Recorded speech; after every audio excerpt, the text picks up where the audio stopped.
자, 6.1정 후보 자리했습니다. 인사해 주십시오. 예, 반갑습니다. 저는 인천 부평구 의뢰에서 예비후보로 활동하고 있는 유길종입니다.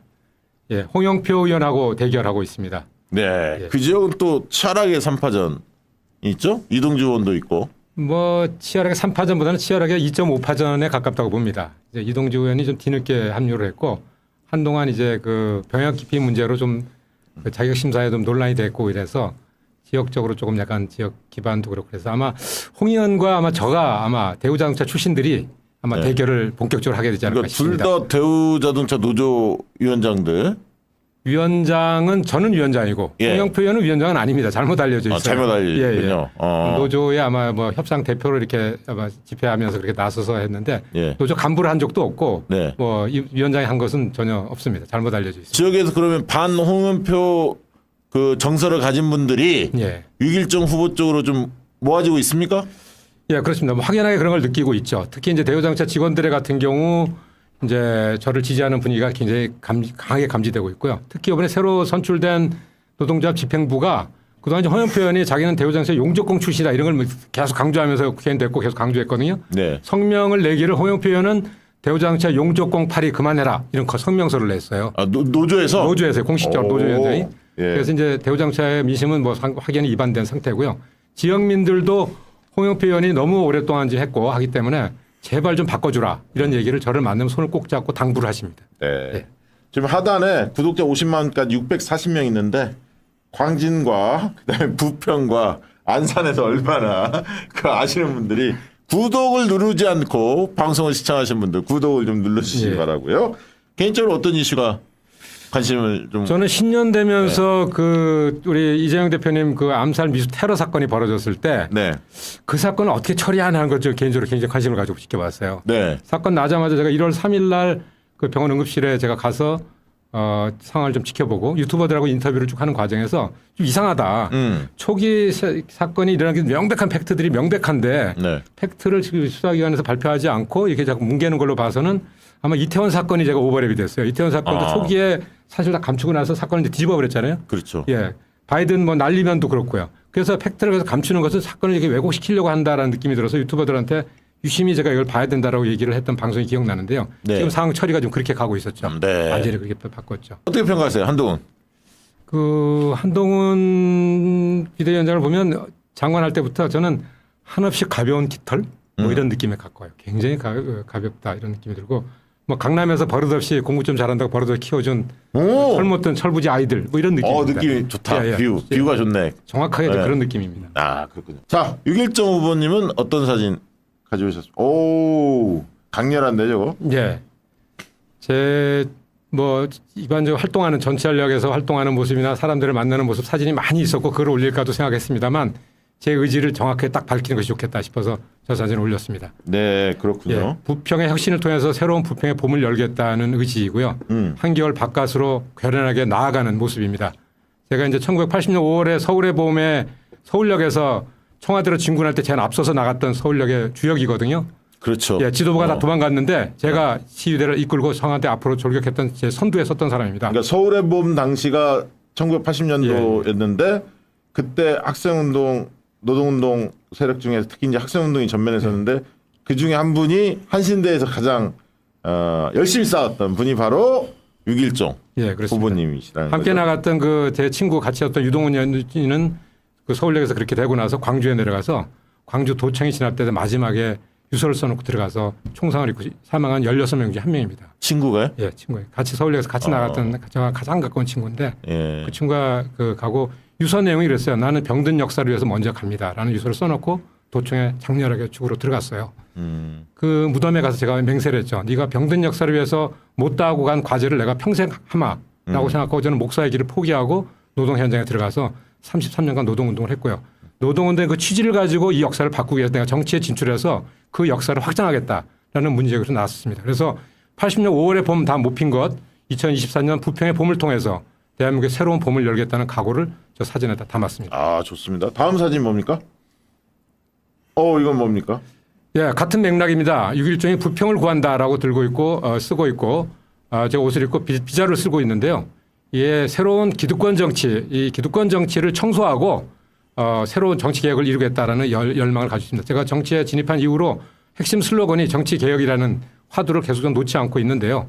아무튼 부평 을의 새로운 변화를 이루는 과정 자체가 정치 개혁이고 기득권 정치를 청산하는 것이고 또 이 민주당을 올바로 바로 세우는 길이고 대한민국의 새로운 민주주의를 구하는 가장 핵심적인 그 화두다 이렇게 생각해서 부평을 구한다. 좋습니다. 청소하겠다 이런 의지를 드렸습니다. 예, 저희의 핵심 슬로건은 부평 혁신입니다. 부평 혁신, 사람을 바꾸면 부평도 바뀌고 정치도 바뀝니다. 라고 하고 있습니다. 그래서 지금 저희들이 하고 있는 주요 이제 활동들은 어쨌든 여기 부평 지역이 서울 교통인구와 출퇴근 인구가 굉장히 비중이 높아요. 네. 저 지역에 전철역이 6개 정도가 있는데 거기에 이제 다 모여들죠. 그래서 출퇴근 시간에 이제 전철역에 홍보 활동하는 걸 기본으로 좀 하고 있고요. 네. 그다음에 이제 노인정과 부평 복지관 이런 쪽을 다니면서 지역 행사 이런 것들을 좀 계속적으로 커버하는 활동을 좀 계속적으로 해가고 있습니다. 이 부평 지역은 굉장히 좀 그 핵심적인 지형이라고 볼 수 있는데 몇 가지 중심적인 그 화두가 걸쳐 있어요. 이 소위 우리 지금 당권을 둘러싼 이런 과정에서 홍영표 의원이 이낙연 대선 캠프에 상당히 중요한 역할을 했던 핵심 역할들을 했고 그런 연장선상에서 당대표에 대한 여러 가지 공격 이런 것들이 있었던 그런 소위 말해서 이제 이재명 대표를 한 어떤 친소 관계에 가장 어떤 이 극대적인 어떤 적대 썼던 어떤 그런 지역이라서 경쟁 구도가 있고요.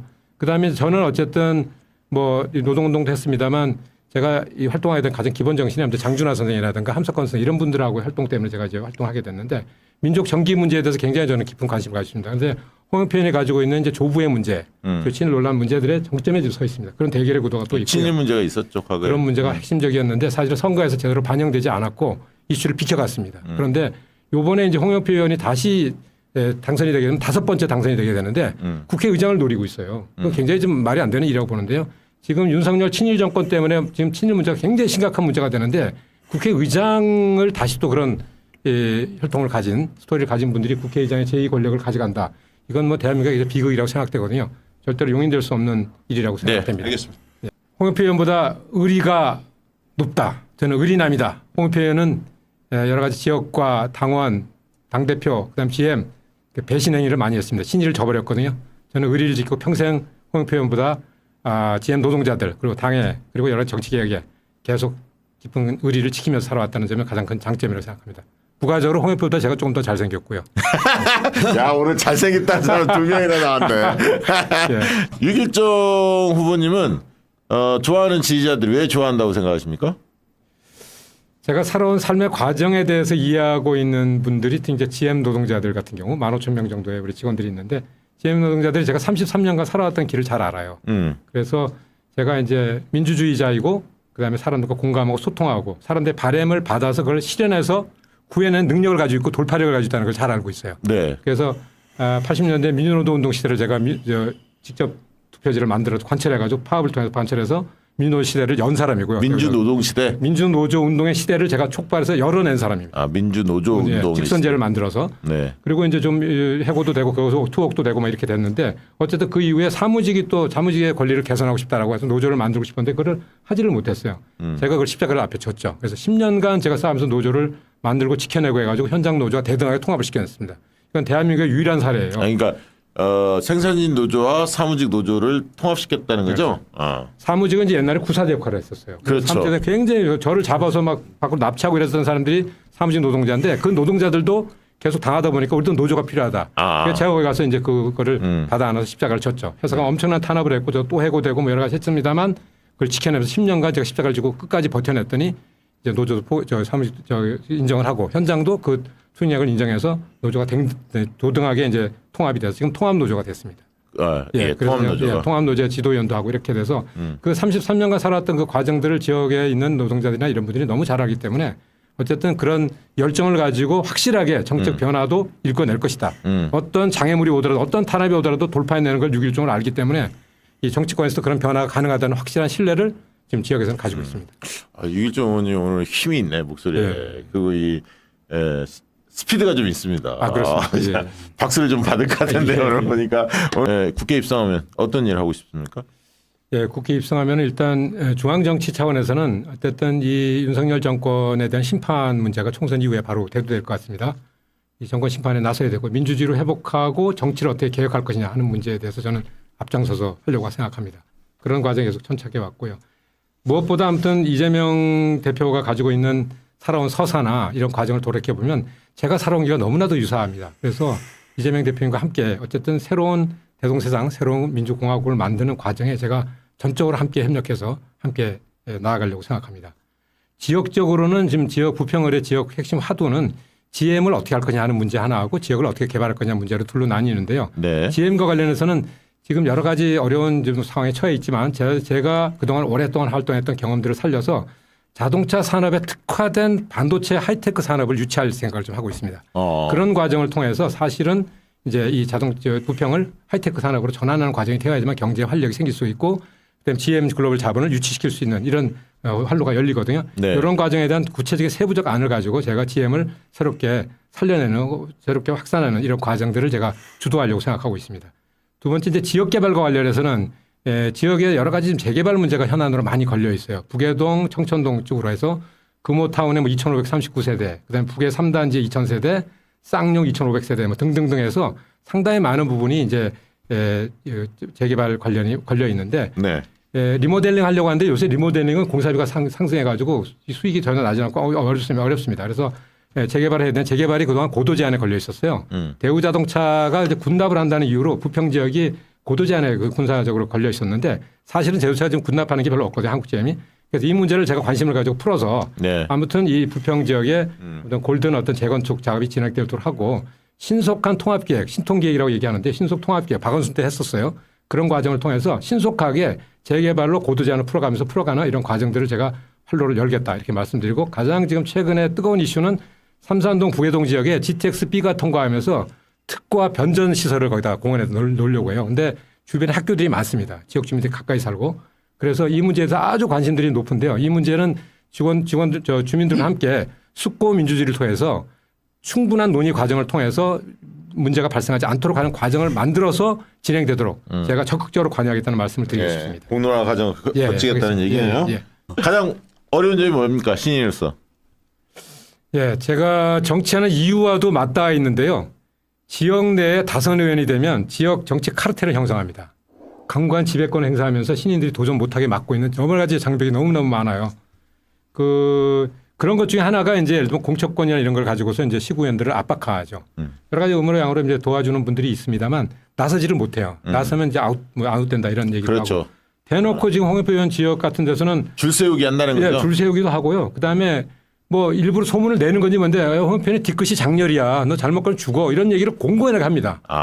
그런 얘기를 하다 보니까 사람들이 나서고 싶고 돕고 싶어도 약간 이제 숨어서 이렇게 하는 이런 양상을 취하는 것. 이런 것들이 있기 때문에 인력을 운영하고 공식적으로 하는 부분이 이제 어렵죠. 그래서 이제 많은 분들이 이 후보를 지지한다. 그래서 경선만 통과하면 완전 도와줄게. 아니 그거 누구나 를 눌러 이렇게 얘기하죠.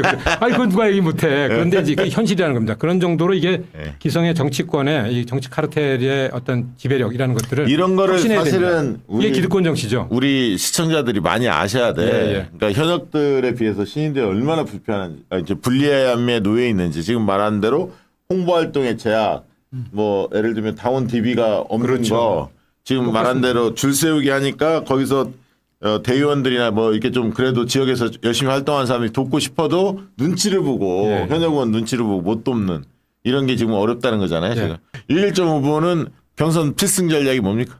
아니, 방금 서한 후보는 맑다고 말씀하셨는데 저도 개인적인 페이스북에 저 슬로건이 인간을 맑게 세상을 밝게 라는 슬로건을 써왔어요. 저도 맑은 사람이 중에 하나입니다. 경선 필승 전략은 주민들에게 제가 가진 진정성을 알리는 것에서 저는 승부를 보려고 합니다. 제가 살아온 과정에 대해서는 누구보다 자신이 있거든요. 오랜 기간 민주주의를 살아왔고 서민과 노동자들을 위해서 제 진정성을 바쳐왔고 어떤 고난과 십자가도 마다하지 않고 다 받았습니다.